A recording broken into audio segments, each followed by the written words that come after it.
तो चलिए आज बात करते हैं भारत के उन लाखों स्टूडेंट्स की जो प्रतियोगी परीक्षाओं की तैयारी कर रहे हैं। ये एक ऐसे सफर की कहानी है जिसमें संघर्ष है, हिम्मत है और उम्मीद की एक किरण भी है। ये एक लाइन है जो शायद पूरे सिस्टम पर एक बड़ा सवाल खड़ा करती है। एक ऐसा सिस्टम जहां मंजिल तो सबको दिख रही है, पर उस तक पहुंचने की दौड़ में क्या असली ज्ञान, असली नॉलेज कहीं पीछे छूट जाता है। हमारी कहानी शुरू होती है प्रयागराज से, एक ऐसा शहर जिसे सपनों का शहर कहा जाता है। जरा सोचिए, एक छोटा सा कमरा, देर रात तक जलती हुई एक स्टडी लैंप, चारों तरफ बिखरी हुई किताबें और नोट्स, और बाहर से आती ट्रेन की धीमी आवाज। चेहरा थका हुआ है, पर आंखों में एक बड़ा सपना चमक रहा है। अब सवाल ये उठता है कि आखिर प्रयागराज ही क्यों? क्योंकि ये शहर दिल्ली या मुंबई जैसे बड़े महानगरों की तरह डराता नहीं है। यहाँ गांव और छोटे शहरों से आए छात्रों को एक अपनापन सा महसूस होता है, जैसे वो अपने घर से ज्यादा दूर नहीं है। और हाँ, इसकी सबसे बड़ी और प्रैक्टिकल वजह है पैसा। जैसा कि आप देख सकते हैं, जहां दिल्ली में रहने का महीने भर का खर्च 12 से 15 हजार तक पहुंच जाता है, वहीं प्रयागराज में ये काम 6 से 7 हजार में हो जाता है। मतलब सीधा सीधा आधा खर्च। यही वजह है कि हजारों छात्रों का सपना यहां आकर हकीकत में बदल पाता है। यहाँ की जिंदगी बहुत ही सादी है। समझिए, एकदम बेसिक। स्टूडेंट्स 8 बाय 10 के छोटे छोटे कमरों में रहते हैं। दिन भर की पढ़ाई के बाद वो फर्श पर बैठकर स्टील की प्लेट में दाल चावल चोखा खाते हैं, और महीने के आखिरी दिनों में जब पैसे कम पड़ जाते हैं तो दोस्तों से उधार लेकर काम चलाना यहाँ बहुत आम बात है।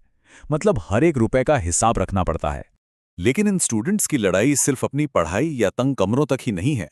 उन्हें एक ऐसे सिस्टम से भी लड़ना पड़ता है जो उनके रास्ते में कई और मुश्किलें खड़ी कर देता है।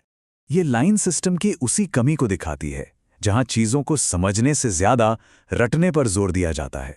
ये एक ऐसी रेस है जहां हर कोई रट्टू तोता बनने के लिए मजबूर है, क्योंकि शायद नौकरी पाने का यही एक रास्ता बचा है। यहाँ मुश्किलें कई हैं। एक तो एग्जाम की भारी भरकम फीस, फिर ऊपर से बार बार पेपर लीक होने की खबरें जो सारी मेहनत पर पानी फेर देती हैं। और इन सब से अलग रिश्तेदारों और समाज का वो प्रेशर, वो एक ही सवाल, और बेटा कब तक तैयारी करोगे? ये सब ऐसी चुनौतियां हैं जो उनके कंट्रोल से बाहर हैं, पर उनकी जिंदगी पर गहरा असर डालती हैं। जाहिर है, इतने कंपटीशन और प्रेशर वाले माहौल का छात्रों की मेंटल और इमोशनल हेल्थ पर बहुत बुरा असर पड़ता है। तो सवाल यही उठता है कि इस कभी न खत्म होने वाले संघर्ष का आखिर असर क्या होता है?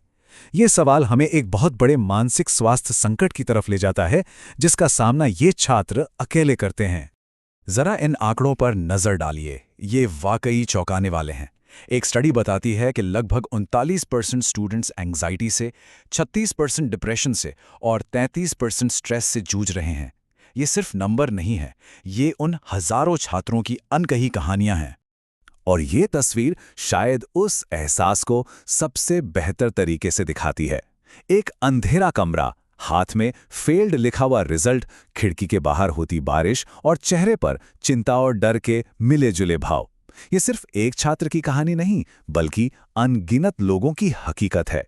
जैसे जैसे उम्र बढ़ती है और एग्जाम देने के मौके कम होते जाते हैं, कई छात्रों को लगने लगता है कि उनके सपने मुट्ठी से रेत की तरफ फिसल रहे हैं। ये एक बहुत गहरी निराशा की भावना है।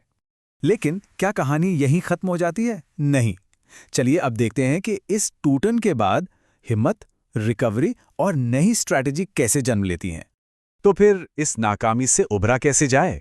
सबसे जरूरी है अपनी गलतियों को समझना, फिर अपनी दिल की बात दोस्तों या परिवार वालों से शेयर करना, खुद पर यकीन रखना सबसे ज्यादा जरूरी है, और एक नए प्लान के साथ अगली कोशिश के लिए फिर से जुट जाना है।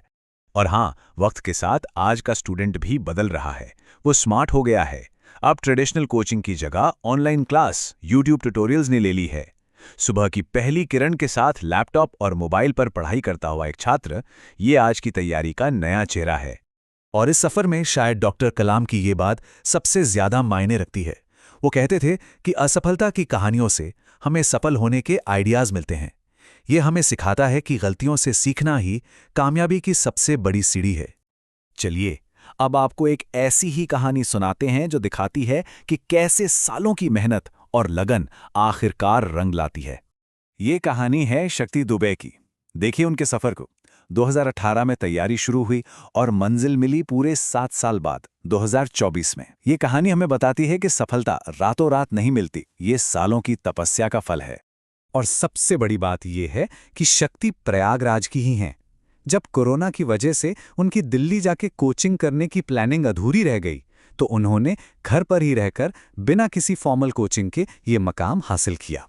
जब उनके पिता, जो खुद एक सब इंस्पेक्टर हैं, उन्हें यह खबर मिली तो उनके मुंह से बस यही निकला, विश्वास नहीं हुआ। सोचिए, उस परिवार के लिए वो पल कितना बड़ा और गर्व का रहा होगा।